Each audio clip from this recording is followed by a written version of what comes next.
కులగణనపై అసెంబ్లీలో కాంగ్రెస్ పార్టీ తీర్మానంతో గులాబీ పార్టీ ఇప్పుడు అలర్ట్ అయింది.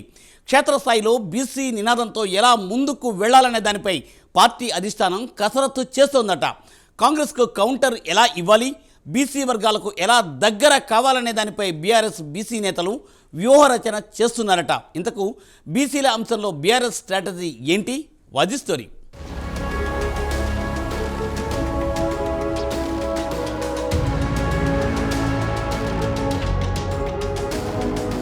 తెలంగాణలో రాజకీయాలు హీటెక్కాయి. అధికార విపక్షాల మధ్య బీసీ పోరు మొదలైంది.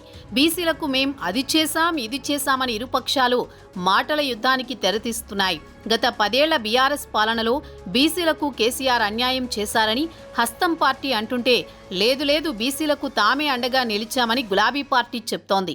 అయితే కొద్ది రోజుల క్రితం కాంగ్రెస్ ప్రభుత్వం కులగణనపై సర్వే నిర్వహించి ఆ వివరాలన్నింటినీ అసెంబ్లీలో పెట్టి తీర్మానం చేసింది. దీంతో బీసీ వర్గాలు కాంగ్రెస్కు చేరువయ్యే ప్రమాదం ఉందని భావించిన గులాబీ అధిష్టానం అలర్ట్ అయ్యింది. అసెంబ్లీలో కాంగ్రెస్ సర్వే రిపోర్టు అంతా తప్పుల తడక అంటూ లెక్కలతో వివరించేందుకు సిద్ధమవుతోంది. కేంద్ర ప్రభుత్వం చేసే నేషనల్ ఫ్యామిలీ హెల్త్ సర్వే ప్రకారం 2024 వరకు జనాభా 3,84,00,000. దాని ప్రకారం బీసీల జనాభా 56% ఉంటుందని గులాబీ పార్టీ అంటోంది. కాంగ్రెస్ ప్రభుత్వం 3,75,00,000 జనాభాకు కులగణనను పరిమితం చేసిందని, దాదాపు 40 లక్షల బీసీ జనాభాను కనుమరుగు చేసిందని వాదిస్తోంది. బీసీల జనాభాను కేవలం 46.25% మాత్రమే చూపారని గులాబీ పార్టీకి చెందిన బీసీ నేతలు ఫైర్ అవుతున్నారు.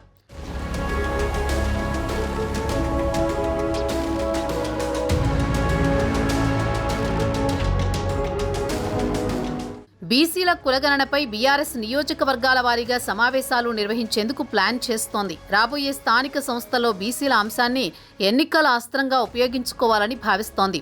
అంతేకాదు 2014లో బీఆర్ఎస్ ప్రభుత్వం చేసిన సమగ్ర కుటుంబ సర్వే వివరాల్లో బీసీ జనాభా వివరాలను ప్రజల్లోకి తీసుకువెళ్లాలని ప్లాన్ చేస్తున్నారు గులాబీ నేతలు.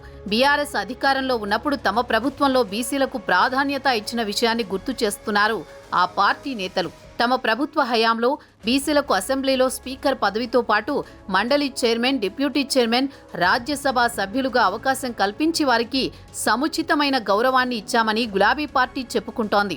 ప్రస్తుతం గులాబీ పార్టీ ప్రతిపక్షంలో ఉన్న మండలి ప్రతిపక్ష నేత, మండలి డిప్యూటీ చైర్మన్గా 2 బీసీ నేతలే ఉన్నారని, బీసీలను తమకు ఓన్ చేసుకునే ప్రయత్నం కారు పార్టీ చేస్తోంది.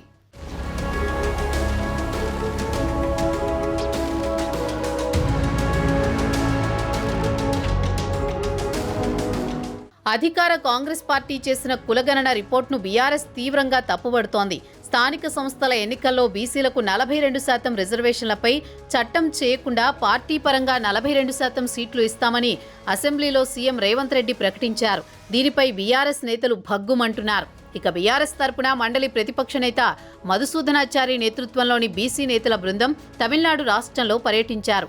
అక్కడ బీసీలకు రిజర్వేషన్లు ఏ విధంగా అమలవుతున్నాయనే దానిపై అధ్యయనం చేశారు. ఆ తర్వాత బీసీ నేతలతో కేసీఆర్ సమావేశం ఉంటుందనే చర్చ బీఆర్ఎస్ పార్టీలో జరిగింది. కానీ బీఆర్ఎస్ బీసీ నేతలు సైలెంట్ అయ్యారు. ఇప్పుడు మళ్లీ కులగణన అంశం హాట్ టాపిక్ కావడంతో బీసీ నినాదంతో ముందుకు వెళితే స్థానిక సంస్థల ఎన్నికల్లో తమకు కలిసి వస్తుందని గులాబీ పార్టీ భావిస్తోంది.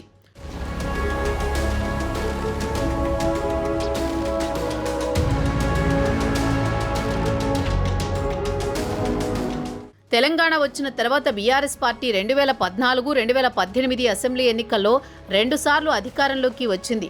రాష్ట్రంలో ఉన్న బీసీలంతా గులాబీ పార్టీకి మద్దతు తెలిపారు. ఇక 2023 అసెంబ్లీ ఎన్నికల్లో బీఆర్ఎస్ ఓడిపోయింది. ఎన్నికల్లో ఎస్సీ, ఎస్టీ సామాజిక వర్గాలు దూరం కాగా బీసీలు అండగా నిలిచారు. దీంతో బీసీ ఓటు బ్యాంకు తమకు దూరం కాకుండా ఉండేందుకు బీసీ స్లోగన్ వినిపిస్తున్నట్లు బీఆర్ఎస్ వర్గాల్లో టాక్. మరోవైపు బీసీ రిజర్వేషన్ల అంశంపై ఎమ్మెల్సీ కవిత జాగృతి సంస్థ తరపున బీసీ సంఘాలతో కార్యక్రమాలు చేస్తున్నారు. ఇక రాష్ట్రంలో కులగణన సర్వేపై బీసీల జనాభా తగ్గించి చూపారని ఆయా కుల సంఘాల నేతల ఆరోపణలు చేస్తున్నారు. కాంగ్రెస్ సర్కారుకు వ్యతిరేకంగా బీసీ కుల సంఘాల ఆందోళనలకు గులాబీ పార్టీ సంపూర్ణ మద్దతు తెలపాలని డిసైడ్ అయినట్లు తెలుస్తోంది. వచ్చే స్థానిక సంస్థల ఎన్నికల్లో పల్లెల్లో గులాబీ జెండా రెపరెపలాడాలంటే పార్టీకి వెన్నుదన్నుగా నిలుస్తున్న బీసీలకు మద్దతు ఇవ్వాల్సిందే అని పార్టీ అధిష్టానం డిసైడ్ అయిందని సమాచారం. బీసీల ఓటు బ్యాంకుతోనే రేపు జరిగే లోకల్ ఫైట్లో పార్టీ విజయం సాధిస్తుందని భావిస్తున్న గులాబీ బాస్ కేసీఆర్ వారికి అన్ని విధాలుగా అండగా నిలబడేందుకు సిద్ధమయ్యారని రాజకీయ వర్గాల్లో టాక్ నడుస్తోంది.